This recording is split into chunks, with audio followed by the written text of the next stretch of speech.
안녕하세요. 한자로드 12번째 시간입니다. 이번에는 연구하다라는 뜻을 가진 연구할 구자에 대해 알아보도록 하겠습니다.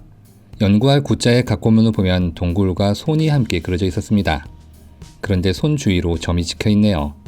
이것은 동굴 속을 손으로 더듬는 모습을 표현한 것입니다. 어두운 동굴 속을 더듬으며 방향을 찾고 있다는 뜻이죠. 그래서 연구할 구자의 본래 의미는 깊이 헤아리다였습니다. 더듬어가며 조금씩 알아간다는 뜻이죠. 이러한 뜻이 점차 확대되면서 연구하다라는 뜻을 갖게 되었습니다.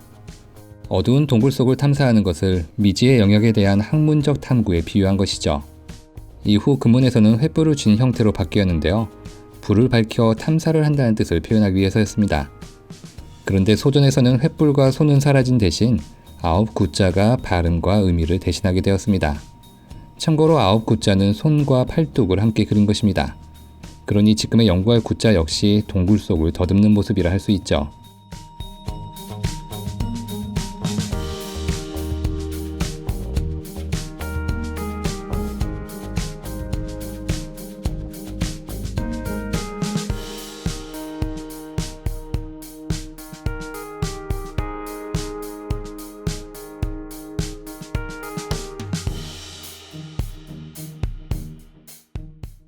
조금 전에 설명을 드렸지만 연구할 구자는 근문에서 횃불을 든 형태로 바뀐 적이 있다고 했죠.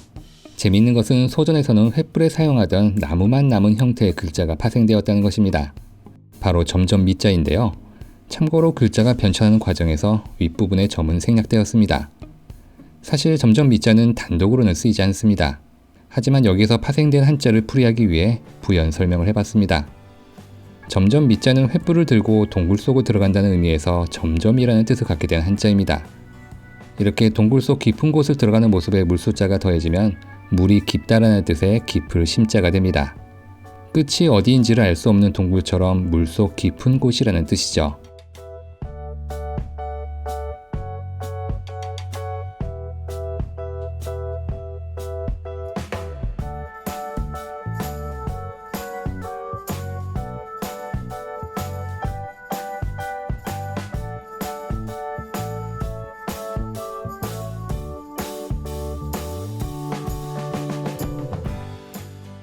같은 시기 점점 미자는 또 다른 글자도 파생시켰는데요.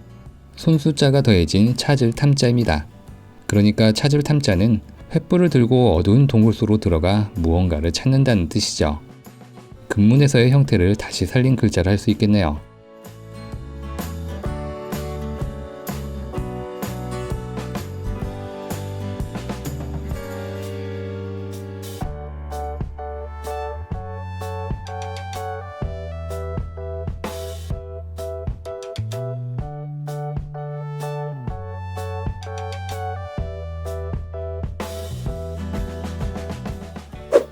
그럼 조금 전에 배운 것을 복습하면서 다음에 배울 한자를 소개하도록 하겠습니다. 시청해주셔서 감사합니다.